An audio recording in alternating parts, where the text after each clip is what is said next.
So these photographs are valuable. Every day, photographs like these receive tens of billions of page views on the internet. The way in which content is licensed on the internet today is hugely flawed. GumGum represents a new method and new vision for content licensing on the web.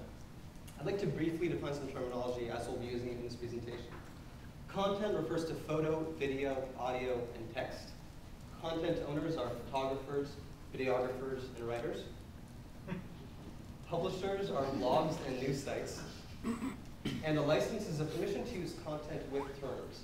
And these terms could be a specified time period, a certain amount paid, etc. Okay, so how does content licensing work in the offline world? Offline, content is licensed for a finite period of time and to a predictable audience. So take Time magazine, for example. Time has 4 million readers. It's on newsstands for 1 week. And these parameters are used by content owners and publishers to determine a license price. And this is an estimate, but it tends to work fairly well offline.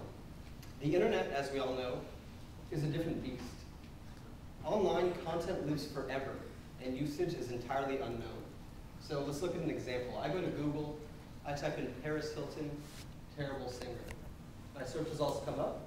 I go ahead and I click on that very first search result, and I get taken to a gossip blog. And you'll see that there's some text on this page, and there's a big picture of Paris doing her thing, and they're both adding value.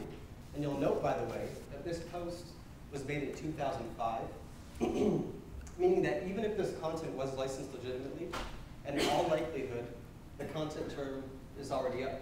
And what's happened? What's happened is that I visited this website, the publishers monetized my page view, and the content owner sees absolutely nothing because he or she was paid a one-time flat rate fee at the time of licensing 3 years ago. And this is a big problem, and it raises the question, how do you fairly price a license when circulation is unknowable? Our answer is to monetize the use of content on a per-use basis. All right, so what does it mean to bill on a per-use basis? GumGum offers 2 usage-based licensing models, pay-per-use and ad-supported. With the pay-per-use model, the content owner sets a cost per 1,000. The publisher then can license the content without paying any upfront fees. GumGum tracks the usage and bills on a CPM basis. The publisher pays out of pocket, and GumGum shares the revenue 40-60 with the content owner. The second usage model is ad-supported.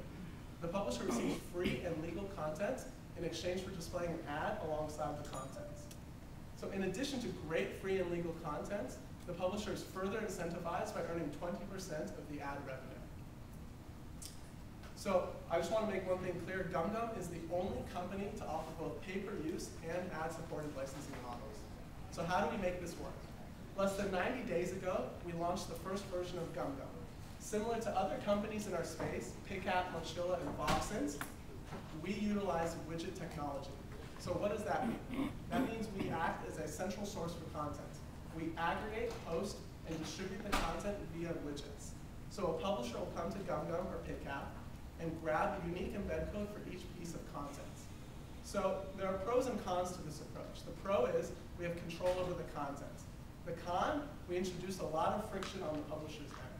So, A, if the publisher has legacy content management systems in place, they may not support embed code.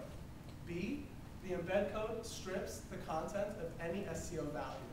C, if the publisher wants more flexibility with the content, if they want to resize it, crop it, edit it, or mash it up, they can't easily do that.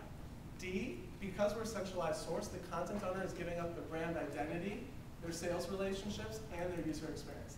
And lastly, but most importantly, because we are a central source, hosting and distributing the content, if we are slow or if Picap servers go down, the publisher's end user is directly affected in the content we display.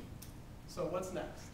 Well, I'm excited to announce today, under the radar for the first time, that less than 3 weeks ago, we launched into private beta GumGum version 2. It is a revolutionary step in content licensing. What is it? Well, Docker can now come to GumGum. They get one piece of code that they only have to perform a one-time code install on. From that point moving forward, they can go to the Associated Press, they can go to Getty, grab the content directly. They can grab as much as they want: video, photography, audio, text, and they can publish it with full flexibility. What our code does is in real time, it tracks the usage and it continues to monetize it on either a pay-per-use or ad-supported basis. GumGum has truly solved the online content licensing problem. Very quickly, because it looks like we're running low on time. GumGum launched in February of 2008. Within 30 days of launch, we had over 1 million photos uploaded to our marketplace, and we've tracked over 500,000 license views. To put that into perspective, our new product, which launched in private beta 3 weeks ago, which Ari just mentioned, is currently tracking over 4 million license views per day, and is growing at a very rapid clip. And these are some of our content partners. You may not recognize them, but these are some of the biggest agencies in the space. Splash News, for example, is the biggest paparazzi agency in the world. Just to be clear, we've been focusing on photography and the entertainment vertical for a variety of strategic reasons, but this is only one content type, and it's only one vertical, and we plan to expand on both in the coming months. So thank you very much.